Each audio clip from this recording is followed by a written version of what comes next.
Zoom that, and then we can go back to share. I was just hitting the record button because they like it when I record. Is this being recorded, Amy? It is. It is officially being recorded. Ace the appraisals, our goal is today's, I'm just going to show you what I've kind of put together as my appraisal packet. I present this to all of the appraisers on all of my listings without exception. I also will present it to the appraisers on my buyer transactions if that property not coming in at the appraised value is going to kill my transaction. Okay, right? So for my sellers, it's always about getting the transaction completed with the highest purchase price, right, in the least amount of time, for the most amount of money, for the least amount of time, with least amount of hassle. And part of that is ensuring that the appraisal is going to come in at value, because the second that appraisal doesn't come in at value, now I've just created problems for my sellers. So I always present this for my sellers.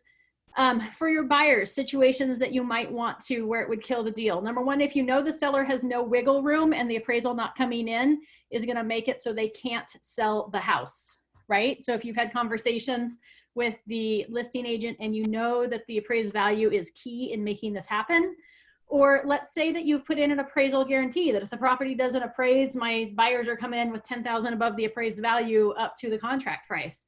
I want to keep my buyers' money in their pocket as much as possible, especially if they're, you know, in that first-time home buyer market. They don't have a whole lot of extra money anyways. However, they're trying to get into a home, or you know, maybe we've negotiated in closing costs, and I know that if the appraisal doesn't come in at value, that's the first thing my sellers or those sellers are going to go after is, well, that's fine. We can reduce the purchase price, but you're reducing your closing cost credit. And if my buyers won't be able to close without that credit, then you bet I'm going to provide this packet to the appraiser in order to help that property appraise, to help that transaction go as smooth as possible. In most cases for your buyers, obviously you're looking to get them the best value in the shortest amount of time, the least amount of hassles. And so sometimes that appraisal coming in low is a benefit to your buyers, as you can renegotiate that purchase price. However, we've been hearing about a lot of appraisals coming in 25, 35,000 below contract price, and that could cause some problems. So just be aware, again, always for the sellers and as deemed necessary for my buyers. So I have shared my screen. Everybody can share see my screen, yes? Mm-hmm. Perfect. So I have an appraisal packet. I just save it in my Google Docs. My next listing, when I have the appraisals coming up, I open this up and I update it for the new listing. So right now what I've got on here is 952 Turquoise Street, Vacaville, California, 95687. I always put the property address on there, the full property address. That way we make sure we have the right property. I always put what the property is in contract for, because I have had appraisers come out to my property and not have copies of counter offers or multiple counter offers or whatever that might be, and not have the correct contract price and actually appraise the property based on a value that was $20,000 lower than what was finally negotiated at the end. That causes a problem. If you've received multiple offers on a property, I always put that in here as well. You know, like multiple offers received first weekend on the market, or multiple offers received, all offers over asking, right? So I'm building my case at why we're in contract for what we're in contract for. I'm letting them know the scenario. I've been using this packet now for probably about 2 years. And on every property I've submitted this packet to the appraiser, I've yet to have an appraisal come in low. So it works. I'm going to then list all of the features. If I only had, like, if it was on the market for 30 days and I only got one offer, I'm not going to highlight that here. That doesn't build and help my case. Only if it helps me, am I going to list how many offers I received, or that they were all over asking, or whatever that would be. The next section that I do is the features of the property. How many bedrooms and bathrooms does it have? What updates does it have? What makes it unique compared to the property next door, right? So what are we mentioning in there? So like in this one, it's 3 bedrooms, 2.5 bathrooms. It has upgraded laminate floors throughout the main living areas. It's a large corner lot. It's landscaped front and backyard. If there was an overhead, like a covered patio, I would mention that. If it was stamped concrete, I would mention that. If it had a pool, or there was an outdoor barbecue area, like an outdoor kitchen, whatever that might be in the yards, RV parking both in driveway and behind the fence, right? So you could have enough, there's enough room at this house to have parking both in front and in back of the fence. It has an oversized garage, large back patio, renovated kitchen with granite countertops, wood burning fireplace, indoor laundry room. In this case, the washer and dryer were included. I'm just going to go through. It doesn't even matter if it doesn't necessarily add value in an appraisal. I'm just beefing this property up of all the features why somebody would want to buy this property over the property down the street. So anything that I can think of is a feature. If the carpet's newer, if the bathrooms have been updated in the last 2 or 3 years, I'm going to put that in here. I'm going to update this. This one actually has a water softener and water filtration system that comes with the house. So that'll be updated in here. If the roof had been recently replaced, if it had solar, I'm going to definitely mention whether it has solar and whether it's paid off or a lease. If it's a lease, I'm not going to put it on here. I'm only going to put the solar on here if it's paid off. Again, I'm only putting things on here that are a benefit to my property, not things that would make the appraiser question anything. So all those things, if it backed, you know, open space, if the fence had been recently updated or replaced, I'm going to mention all of those things in the features. This list, I would say this one's a little bit on the shorter side. A lot of times it's probably about half the page full of features of the property. So this is my moment where I can just like embellish whatever I want to.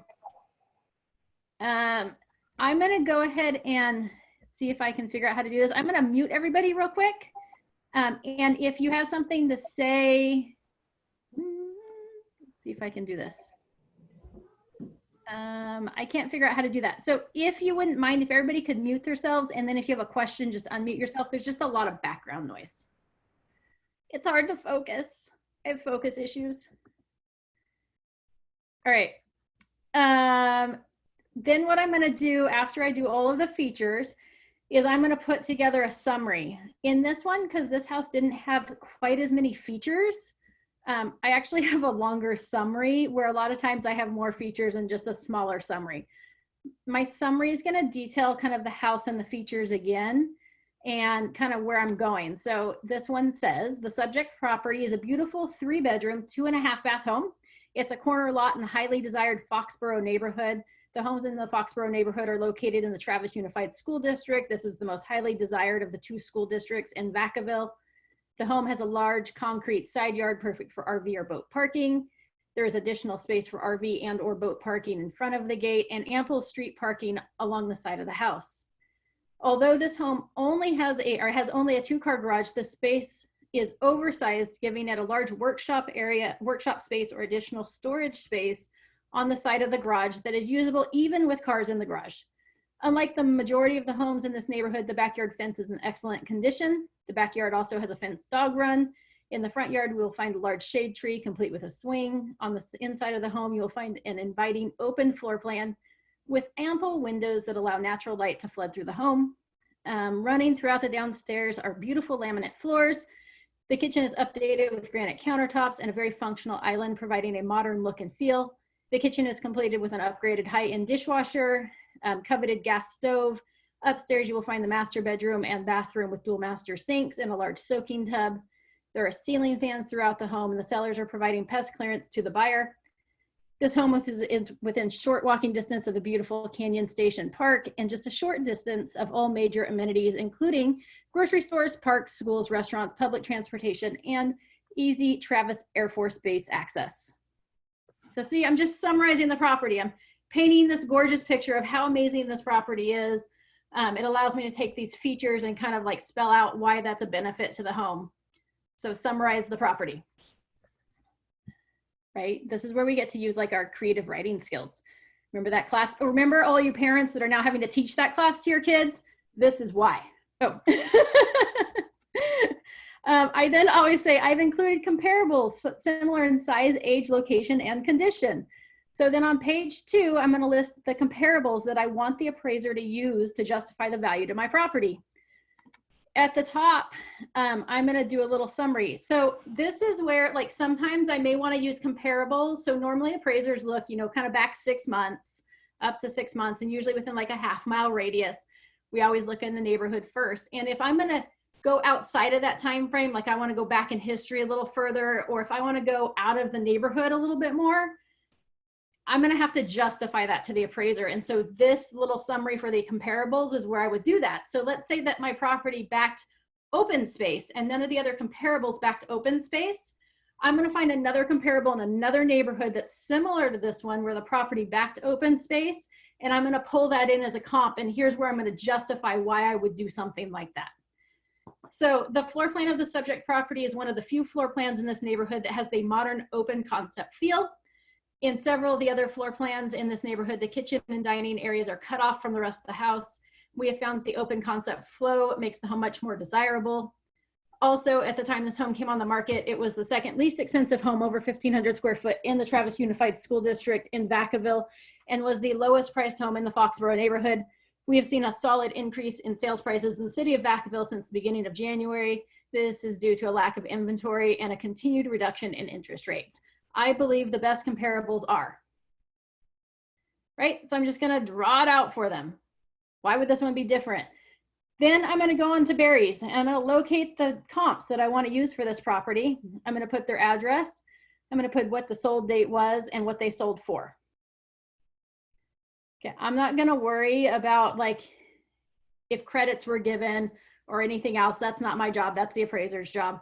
I'm not gonna dig into that. I look at that when I look at the comps because it tells you that in Barry's. However, I'm not gonna go into that. And then I'm gonna compare the properties. 724 Meadowhawk sold for $468. This home is slightly larger in size than the subject property. Although the flooring is updated similar to the subject property, this home is lacking the open concept floor plan. The kitchen has tile counters and is lacking the center island and is much smaller than the subject property. The backyard of this home was smaller than the subject property and was not landscaped. This home is also lacking the desirability of the corner lot location and does not have accessible RV parking.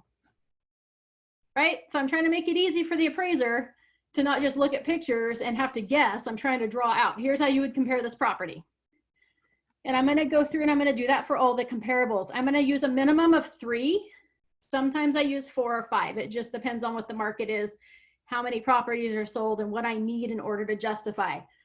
I'm not gonna shy away from a lower price listing, like this one sold for $468, and we were trying to get an appraised value on a slightly smaller home at $480, right? So I'm looking for an additional $12,000.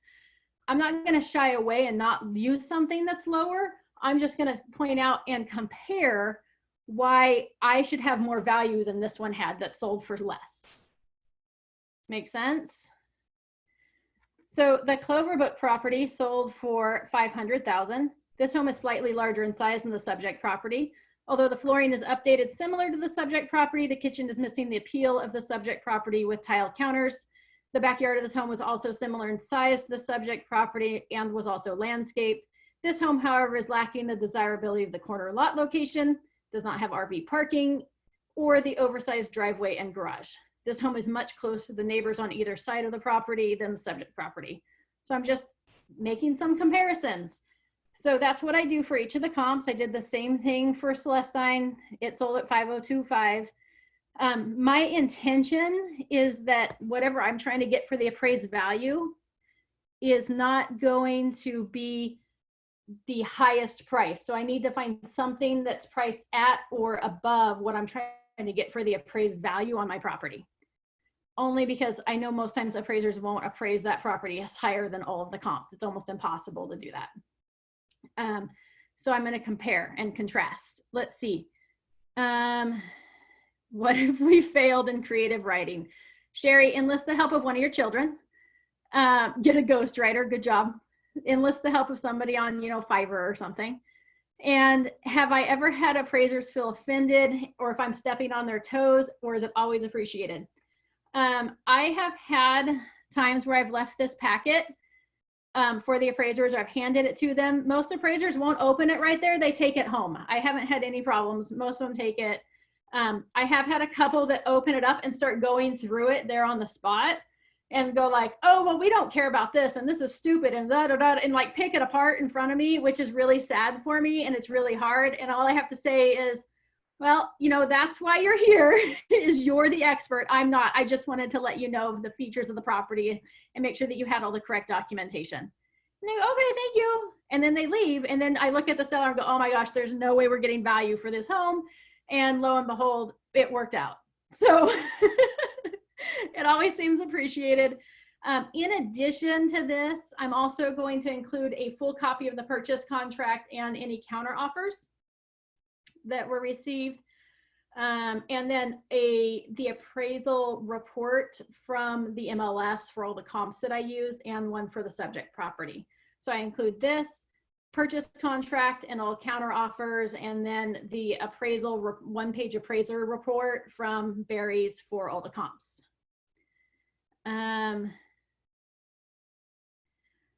Thelma, I usually just make sure that I viewed them virtually. Although a lot of times I've been through most of the comps anyways. However, if I haven't, then I just view them virtually. I don't go knock on doors or anything like that. I just look through the pictures. That's all the appraisers doing anyways. They're just looking at the pictures as well. So I'm just drawing the conclusions for them. Sometimes I do send the packet through email. However, I like to be if I'm the listing agent, I like to be at the house for the appraisal in case the appraiser has any questions during the inspection report. Can I give you this template? Yes, and Gabriel, you already have it in the PC Peeps folder. It's in there, but I'm happy to share this with anyone. I can put it in a PDF format or whatnot and throw it in the KW Mastermind group. I put my information on the bottom. I don't worry about including a card in the packet because my information's on this page. And that's kind of the whole packet.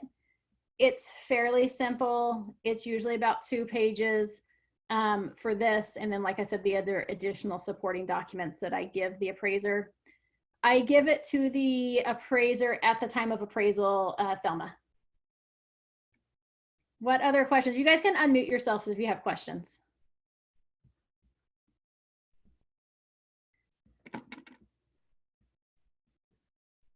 Anything? So, Amy, you said Yes. you've been doing this for 2 years, so you find it advantageous to the purpose intended of Yes, like I said, in the 2 years that I've been using this, I have not had one appraisal come in low. Okay, I haven't had any experience yet where, of course, I don't have a lot, but my mine is all on the target. But a few days ago, Nancy, you had email about an appraisal that came really high from your target, and I just curious, how did you handle that so we can share in case it will come in our situation later on? So I had a property. I had it priced at I think I had it priced at $585. I think so. I can't remember at the moment. And the offer we had 2 offers that came in. I ended up with a price of $590, but the appraisal came in at $560. And I had told my clients that I expected the appraisal to come in at $575. They already knew that the $590 price that they got on the purchase contract was super high. So I only got a $560 appraisal on that. So I had the lender that I represented the seller. So I went to the lender that represented the buyer. And I went to Dew Crawford, which is, he's a gentleman that I've done a lot of work with at Caliber. And he was the one that referred these sellers to me. So I took the appraisal, I showed it to Duke. We went over it line by line. There could have been some adjustments on it, but they were, according to Duke, they were within the parameters of what appraisers do. And all their numbers and stuff to be really simple. However, down the street was another house that was a little bit smaller, house a little bit smaller. It had a pool. The upgrades were newer, and the upgrades were, I would say, better quality than my listing. So I wanted to wait till that appraisal came in, and that appraisal came in at 588. So we're looking at a 560 to 588 difference. I ended up getting 577 500 for my house for the listing, and I really wanted to dispute the appraisal, and because I thought I could get another, maybe $10,000 or so, but my sellers didn't want to. Their thinking was that they'd rather take what was offered to them because they didn't want anything to slow down. They were already making over $400,000 on the sale. So whether or not I could have, I think I could have disputed it with that other appraisal. However, you just don't know. So we went ahead and used the 577 500. And that house down the street actually got 590. Okay. So it was interesting. Yeah, absolutely. And, as this whole situation progresses, I think some appraisers right now are anticipating too much instead of taking the numbers for what they are. And so we're seeing things that are kind of funky right now happening in the appraisal world.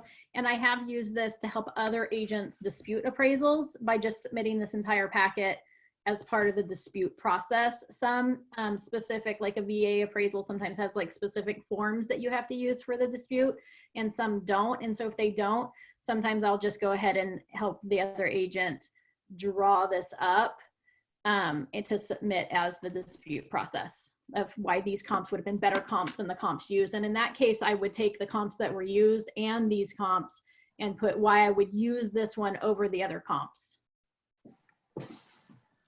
So Gabriel asked, how did I end up getting 577? What documentation? So there wasn't any other documentation, Gabriel. It was we came in between the middle. So between the appraised value and the purchase price, they went right down the middle of it. So basically they got the buyers to agree to come in with. Yeah, the buyers came in with more money, more cash. They were already putting like 65% cash down. I was surprised they did an appraisal, to tell you the truth.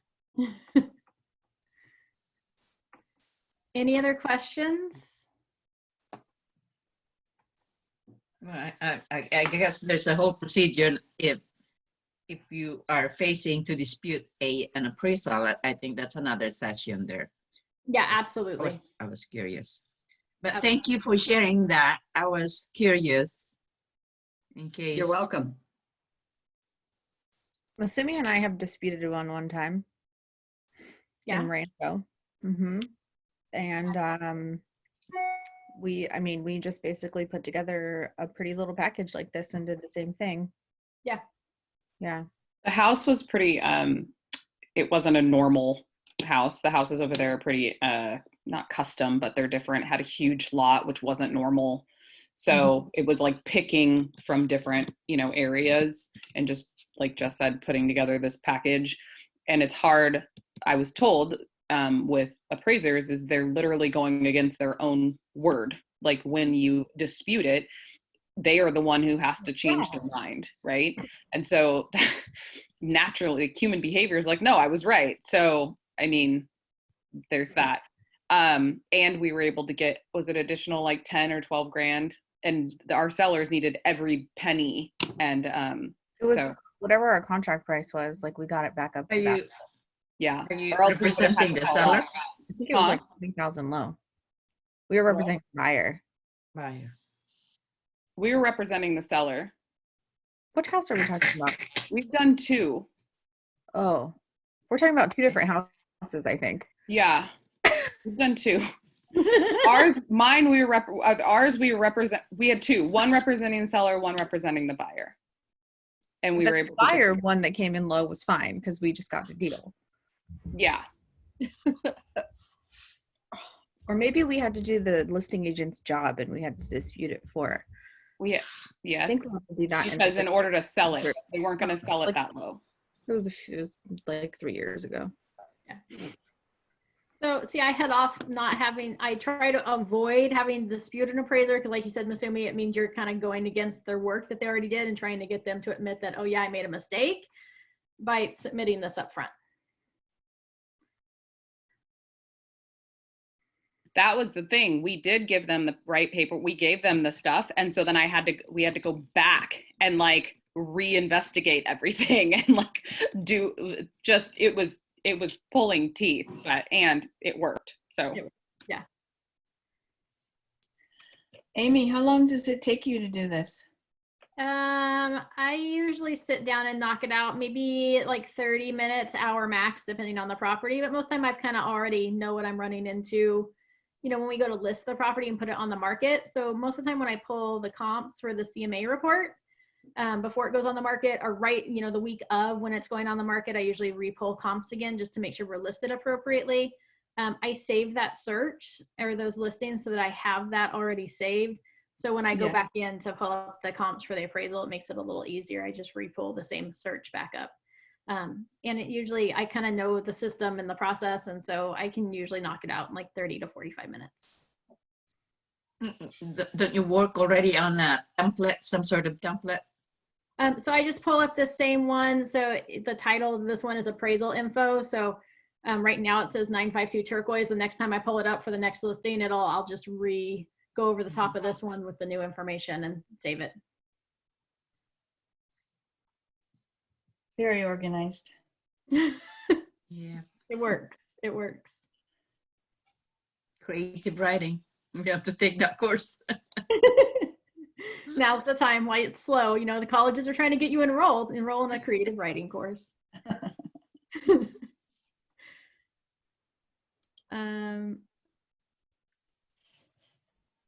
Yeah, so absolutely, Gabriel. It just goes to show that real estate agents can be a valuable tool if we're confident in running comps. And this is part of, you know, my value proposition. We've been talking about this in the PC program. What's your value proposition? This is part of my value proposition when I sit down to talk with sellers. Like, hey, I don't just leave you in the hope that the transaction goes smoothly. Like, I'm going to meet with the appraisal and provide an appraiser packet and do all this work for you to ensure that we get as close to contract price or contract price as possible with that appraised value. And so that's, you know, we just don't leave it to chance. So that's part of what I tell the sellers that I'm going to provide for them. So. Yeah, it's a good one. Right. Well, fabulous. If we don't have any other questions, I am done. Thank you so much. You are welcome. Thank you, Amy. That's great. And, this is recorded. It is. Okay. I will save the recording and post it on YouTube and then share the link with the KW Vaca Valley Mastermind group. Thanks. And so I'm excited for Geo. This is back in contract. Yay. Contract. Our appraisals tomorrow. Oh. Gio is buying house? She What? bought a house. Gio's in the process of selling her house and buying another A house. selling house, okay. Yep. How about Iris? Did she get She's the house? closed. They're closed and in their new house. Every post you see on Facebook of her cooking soup is in her new kitchen. Nice. With a lot more room, she said. Yeah. Yes. Than her She little was contract. so excited. We were at the office when she came in after seeing the property, and she was so excited. That's I great. invite everybody for the open house now. For the You can blessings, never get home arrest. the house blessings. Oh, That's All gonna right, be perfect. virtual. Have a great day, everyone. Thank you, Amy. thank you. Bye, everyone.